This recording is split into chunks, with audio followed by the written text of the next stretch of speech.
everyone, welcome to iTution. Today's topic is direct proportion. Last time also we have done some of the examples along with the definition. Let's begin with another example related to direct proportion. Okay, I hope you have seen my previous video. If not, please check it out. Example number 3. If the weight of 12 sheets of thick paper is 40 ग्राम, तो यहाँ पे wait है 12 sheets of paper का 40 grams, ठीक है. तो wait है 40 grams 12 sheets of paper का, ठीक है. How many sheets of the same paper would weigh 2.5 kilogram. How many sheets of the same paper would weigh 2.5 kilogram. So let the number of sheets which weigh 2.5 kilogram B x, ठीक है. तो sheets के हमको number नहीं पता है पर wait पता है कि कितने शीट्स होने चाहिए. How many sheets of the same paper would weigh 2.5 kilogram. 2.5 kilogram को हम ग्राम में कन्वर्ट करेंगे तो वो मिलेगा 2500. ओके, तो इसको हमको ग्राम्स में कन्वर्ट करना है. 1 kilogram is equals to 1000 gram, तो 2.5 kilogram is equals to 2500 gram. I hope this is clear. ये हमको टेबल हमने प्रिपेयर किया कि नंबर ऑफ शीट्स पहले वाले में 12 है तो उसका वेट है 40 ग्राम्स, और अगर x शीट्स है तो उसका वेट कितना है 2500 ग्राम. ओके, अभी हम ये फॉर्मूला था x1/y1, याद है आपको, x1/y1 is equals to x2/y2. ये डायरेक्ट प्रपोर्शन का ये फॉर्मूला होता है. तो उसके अकॉर्डिंग हमने x1 y1 x2 y2 की वैल्यू पुट कर दी है इसमें.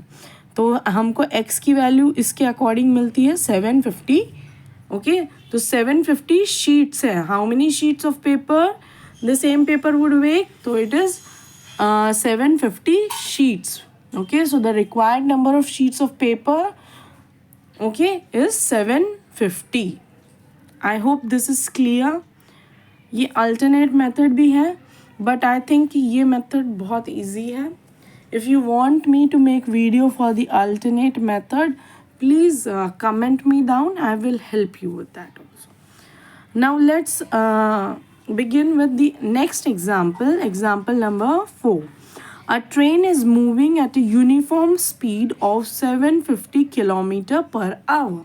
तो एक ट्रेन है वो यूनिफॉर्म स्पीड, यूनिफॉर्म यानी सेम है, उसकी स्पीड चेंज नहीं हो रही है हर किलोमीटर के according. Uniform speed of 750 kilometre per hour, ठीक है. तो हमको दो चीज़ें फाइंड करनी है. First, how far it will travel in 20 minutes. 20 minutes में कितना ट्रैवल करेंगी, यानी पहले देखो वो कितना किलोमीटर चल रही थी, 75 किलोमीटर पर आवर. आवर को मिनट्स में कन्वर्ट करेंगे क्योंकि हमको ये क्वेश्चन मिनट्स में पूछा है.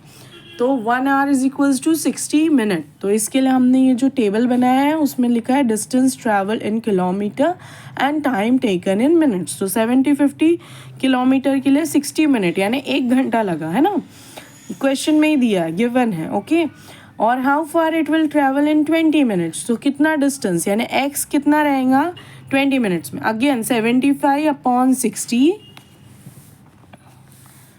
है ना, 75/60 यानी 75 किलोमीटर पर आवर.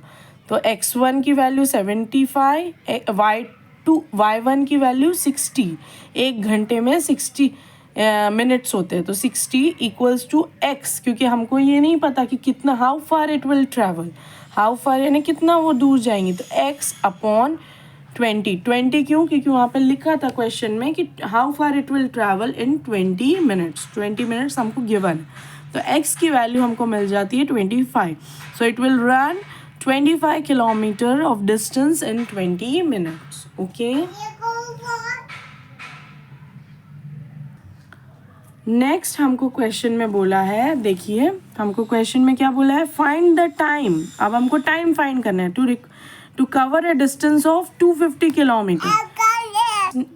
तो नेक्स्ट क्वेश्चन में हमको डिस्टेंस दिया है 250 किलोमीटर, हमको टाइम निकालना है तो y2 निकालना है. Okay, so 75/60 equals to 250/y. If we calculate we will get 3 hours 20 minutes. 200 minutes मिला है, उसको हमने कन्वर्ट किया है मिनट्स को आवर्स में, तो वो जब आवर्स में कन्वर्ट होता है तो 3 hours 20 minutes का टाइम लग रहा है. Okay, 3 hours 20 minutes.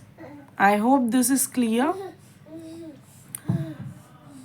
3 6 180 मिनट्स में और 20 मिनट्स में 25 कवर करेंगे. इसके लिए 200 मिनट्स को 3 hours 20 minutes.